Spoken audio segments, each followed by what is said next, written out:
اب بھی جنگ جاری ہے. یا میرا یہ شعر کہ تم اپنی طاقت و دولت پہ ناز مت کرنا, تم اپنی طاقت و دولت پہ ناز مت کرنا, کہ اب کی بار بھی یہ کربلا ہماری ہے. تو دیکھیے جنگ جتنا نقصان ہو, بچیوں کے ساتھ بھی 100-150 کے قریب بچیوں کو جس طرح سے اس جنگ میں مارا گیا, میں سمجھتا ہوں کہ اس جنگ کی سب سے بڑی شہادت وہی ہے. اس کے بعد رہبر کی ہے اور عوام کے معصوم لوگوں کی ہے. بے سبب و بے وجہ یہ جنگ شروع کی گئی ہے, اس کا کوئی حاصل نظر نہیں آتا. جی, ایران کے تعلق سے آپ ہماری تمام عوام کو کیا پیغام دینا چاہیں گے؟ دیکھیے ایک میری بہت پرانی غزل ہے جو اس وقت اس جنگ کے اور ایران کے فیور میں پوری دنیا میں وائرل ہے. جی, ہر تیسرا آدمی کے فون پر وہ غزل موجود ہے اس وقت. تو اس کے کچھ شعر پیش کرتا ہوں کہ دیکھیے جنگ جذبے سے لڑی جاتی ہے, حوصلے سے لڑی جاتی ہے. اور راحت اندوری صاحب کا ایک شعر ہے کہ میرا بھی ایک شعر ہے کہ حوصلہ ہو تو اڑانوں میں مزہ آتا ہے, پر بکھر جائیں ہواؤں میں تو غم مت کرنا. یہ تو میرا شعر ہے کہ, اور راحت بھائی کا شعر ہے کہ جنگ میں کاغذی افراد سے کیا ہوتا ہے, ہمتیں لڑتی ہیں تعداد سے کیا ہوتا ہے.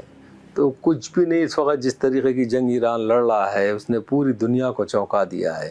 میرے کچھ شعر ہیں, میں ترنم سے پیش کر دیتا ہوں, ملاحظہ فرمائیے گا. ایک خوبصورت سا پیغام ہے اس جنگ کے دوران. جی, طاقتیں تمہاری ہیں اور خدا ہمارا ہے, طاقتیں تمہاری ہیں, طاقتیں تمہاری ہیں اور خدا ہمارا ہے, عکس پر نائے تیرا آئینہ ہمارا ہے, عکس پر نائے تیرا آپ کی غلامی کا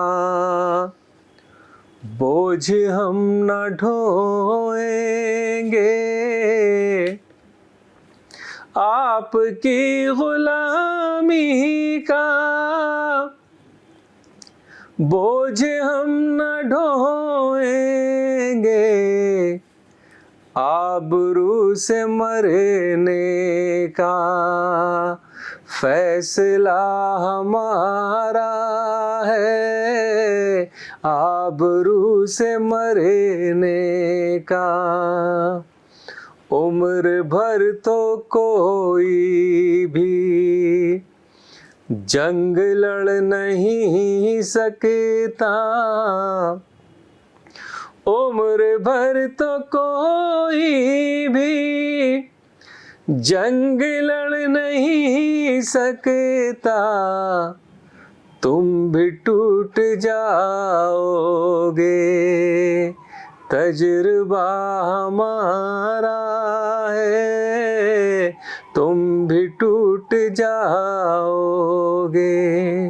اور یہ شعر ہے, غیرت جہاد اپنی زخم کھا کے جاگے گی, غیرت جہاد اپنی زخم کھا کے جاگے گی, پہلا وار تم کر لو دوسرا ہمارا ہے.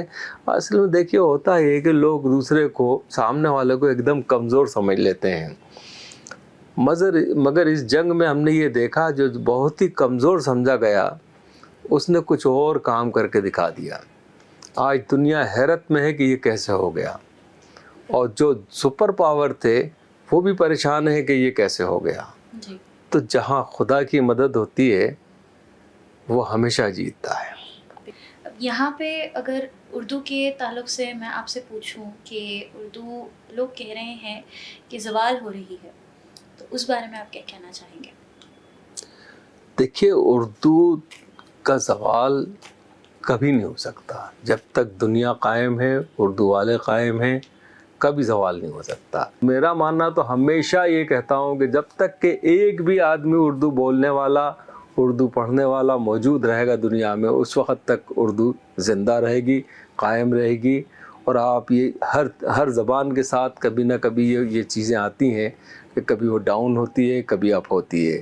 تو ابھی ہمارے ساتھ کیونکہ نوجوان اس وقت رومن انگلش کی طرف جا رہے ہیں، انگریزی کی طرف جا رہے ہیں، ہندی اردو کی طرف دھیان نہیں دے رہے، مگر ہمیں یہ فخر ہے کہ ہمارے اردو ساہتیہ اس وقت دنیا میں سب سے زیادہ پڑھا اور لکھا جاتا ہے. اردو کی کتابیں اس وقت بہت زیادہ چھپ رہی ہیں اور لوگ خرید بھی رہے ہیں، پڑھ بھی رہے ہیں.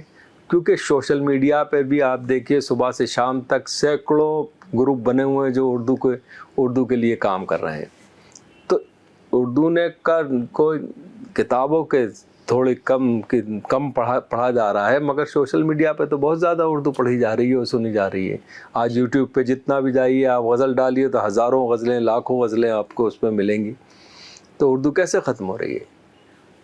جی. اردو آپ کو کتابوں میں ضرور لوگوں کے پاس وقت نہیں تو کتاب نہیں پڑھ رہا ہے، مگر یہ کہ سوشل میڈیا پہ وہ ہمیشہ اور ہمیشہ زندہ رہے گی. وہ دنیا صرف اردو ہندوستان کی زبان نہیں ہے تو پوری دنیا کی زبان ہے. یہاں پاکستان میں بھی بولی جا رہی ہے، عرب میں بھی بولی جا رہی ہے، سعودی عرب میں بھی بولتے ہیں لوگ، آپ کے یہاں بھی بولتے ہیں. کیا UAE میں چلے جائیے، عمان میں، قطر میں، ہر جگہ اردو ہے. امریکہ میں شکاگو کے ایئرپورٹ پر بولی اتری ہے تو آپ کو اردو بولتے ہوئے ملیں گے لوگ. ہر جگہ اردو ملے گی آپ کو. اردو جو ہماری زبان ہے اس کو اگر آج کل کے یوتھ سے جوڑنے کی اگر ہم بات کریں تو شعر و شاعری اس میں کیا کردار ادا کرتی ہے اردو کو آج کل کی یوتھ سے جوڑنے میں؟ بنا شاعری کے انسان مکمل نہیں ہوتا، چاہے وہ نوجوان ہو، چاہے ادھیڑ عمر کا ہو یا بزرگ ہو، چاہے وہ غیر مسلم ہو، غیر اردو داں ہو، اس کو شعر و شاعری ہی انسان بناتی ہے. اور اردو کی خوبی یہ ہے کہ وہ تو آدمی کو انسان بناتی ہے. جی. اردو ہی واحد زبان ہے جو میٹھی زبان، پیار کی زبان، محبت کی زبان کہلائی جاتی ہے. اور ہم نے دیکھا بھی ہے، ہم نے پڑھا بھی ہے، ہم نے سمجھا بھی ہے کہ اردو سے خوبصورت زبان کوئی ہے ہی نہیں. اردو پوری ایک مکمل تہذیب کا نام ہے. ہمیں زندگی جینے کا سلیقہ بھی سکھاتی ہے، ہمیں لوگوں سے گفتگو کرنے کا سلیقہ بھی سکھاتی ہے. اور اس کے ساتھ جو لوگ شاعری سے دلچسپی رکھتے ہیں ان کو شاعری بھی سکھاتی ہے. اگر وہ شعر نہیں کہہ سکتے تو دوسروں کے خوبصورت شعر یاد کر کے اپنی محفل میں پیش کرتے ہیں وہ. جی. تو شاعری زندگی کا ایک حصہ ہے اور یہ کبھی ہمارے بیچ سے ختم نہیں ہو سکتا. جی. اور آج کی نوجوان پیڑھی کو آپ ایک نصیحت آپ کے اشعار کے ذریعے کیا دینا چاہیں گے؟ دیکھیں، نوجوان پیڑھی تو ہم بزرگوں کو آج کل نصیحت دے رہی ہے، ہم کیا انہیں نصیحت دیں گے کیونکہ وہ ہم سے بہت آگے سوچ رہے ہیں. پھر بھی میں یہی کہوں گا کہ ہم نے جس طرح زندگی گزاری ہے، ہم نے جس طرح زندگی گزاری ہے، نسل نو کے متوالو اب تمہاری باری ہے. بس یہی کہوں گا کہ نوجوانوں کے محنت کریں، ایمانداری کے ساتھ زندگی گزاریں اور بہت محبت کے ساتھ ایک دوسرے کے ساتھ رہیں. یہ وقت تھوڑا مشکل ہے، تھوڑا سا کٹھن ہے، مگر ہر کٹھنائی کے بعد، ہر چڑھائی کے بعد اتار آتا ہے. کہ میرے بہت ہی محترم دوست کرم فرما عابد بھائی محی الدین مخدوم برادرز، ہماری اگر دن بھر ہے تو دن بھر اسی طرح سے گفتگو ہوتی ہے کہ محبت کیا ہے. ہمارے DNA میں ہی محبت ہے. ہندوستان سے اگر محبت کا شبد ہٹا دیا جائے تو ہندوستان دنیا میں پہچانا نہیں جائے گا. گنگا ہمارے بھارت کی ماں مانی جاتی ہے، سب سے خوبصورت ندی، اور تمام لوگوں کے دل میں بھی ایک بہت ایموشنل ایک کانسیپٹ ہے گنگا کو لے کر، جس کو آپ نے بھی بہت اچھے سے ہائی لائٹ کیا ہے. تو اس بارے میں آپ کچھ بتائیے. دیکھیے، ایک بار ہم لوگ بنارس میں تھے، میرے ساتھ راحت اندوری صاحب تھے اور بھی دوسرے شاعر تھے. اس مشاعرے کی صدارت بھارت رتن بسم اللہ خاں صاحب فرما رہے تھے. صبح جب مشاعرہ ختم ہوا تو وہ ہم لوگوں کو گھاٹ پہ گنگا کے لے کے گئے اور اسی جگہ گئے جہاں وہ کھڑے رہتے تھے. تو انہوں نے جا کر ایک جملہ کہا کہ یار میں جب بھی آتا ہوں تو گنگا مجھے اسی طرح نظر آتی ہے. تو میں نے سوچا کہ یہ برسوں سے سنتا ہوا آ رہا ہوں کہ گنگا کا صفائی ابھیان چل رہا ہے مگر مجھے صاف نظر نہیں آتی. میں تو ہمیشہ کہتا ہوں ہماری پہچان جو ہے تاج محل سے نہیں ہے, ہماری پہچان قطب مینار سے نہیں ہے, ہماری پہچان لال قلعے سے نہیں ہے. ہماری جو شناخت ہے وہ ہے گنگا سے. اور گنگا پہ جتنا ہمارے غیر مسلم بھائیوں کا حق ہے اتنا ہی ہمارا بھی حق ہے. کسی دریا پہ, کسی تالاب پہ, کسی جھیل پر کسی ایک سمودائے کا حق نہیں ہوتا, بلکہ وہاں پہ رہنے والے جتنے بھی مذہب و ملت کے لوگ رہتے ہیں سب کے لیے قدرت نے وہ جھیل بنائی ہوتی ہے, وہ دریا بنایا ہوتا ہے, وہ سمندر بنایا ہوتا ہے. تو پھر میں نے ایک گیت کہا کہ بھئی یہ گیت تو کہا جائے. ملاحظہ فرمائے گا. تم بھی پیو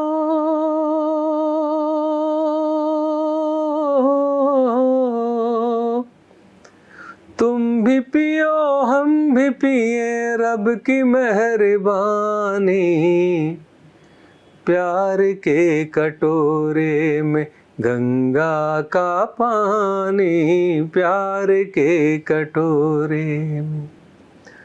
تم نے بھی سنواری ہے ہم نے بھی سنواری ہے, یہ زمیں تمہاری ہے یہ زمیں ہماری ہے. ہولیوں کے رنگوں سی عید کی سوئیوں سی, مندروں کے پھولوں سی صبح کی اذانوں سی.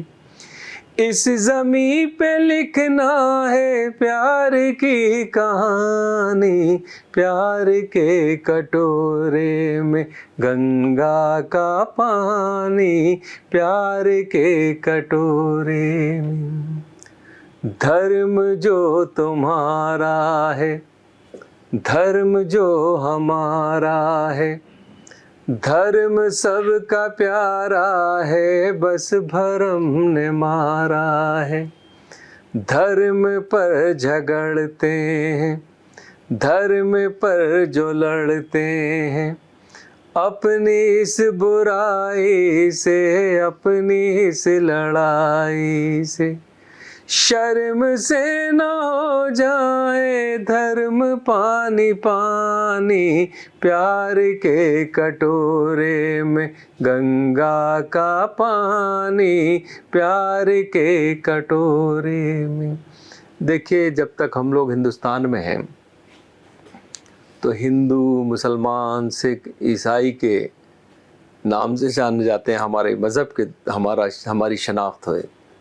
مگر ہندوستان کے اس پار ایک قدم رکھ دیں سرحد کے اس پار تو ہماری پہچان صرف ہندوستانی کے روپ میں ہوتی ہے.